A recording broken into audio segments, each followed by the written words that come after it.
Persuasion. And persuasion slowly turned into psychological influence. ఎవరు బెటర్గా communicate చేస్తారో కాదు, ఎవరు బెటర్గా ఇన్ఫ్లుయెన్స్ చేయగలరో వారు గెలిచారు. ఇండియా కాంటెక్స్లో కాస్ట్, రిలీజియన్, లోకల్ నెట్వర్క్స్ చాలా స్ట్రాంగ్ రోల్ ప్లే చేశాయి. ఇవి కేవలం సోషల్ స్ట్రక్చర్స్ కాదు, ఇవి ఇన్ఫ్లుయెన్స్ ఛానల్స్.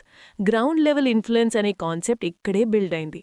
కానీ లిమిటేషన్ ఏమిటంటే రీచ్ స్లో, ఫీడ్బ్యాక్ లేదు, మెజర్మెంట్ లేదు. మెసేజ్ వెళ్తుంది, కానీ అది ఎంత డీప్గా ఇంపాక్ట్ చేస్తుందనేది క్లియర్ కాదు.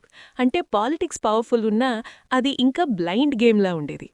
అక్కడే నెక్స్ట్ ట్రాన్స్ఫర్మేషన్ స్టార్ట్ అయింది, టెక్నాలజీ ఎంట్రీ. ఇంటర్నెట్ వచ్చిన తర్వాత పాలిటిక్స్ కంప్లీట్గా మారిపోయింది.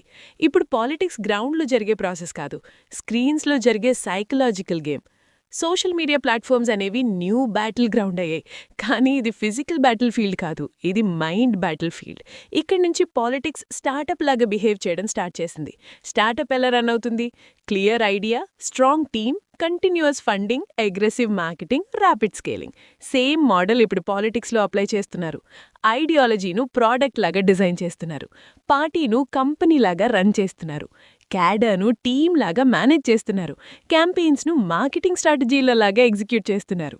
ఎలక్షన్స్ కూడా ప్రోడక్ట్ లాంచ్ లాగే ప్లాన్ చేస్తున్నారు. ప్రీ లాంచ్ హైప్ క్రియేట్ చేస్తారు,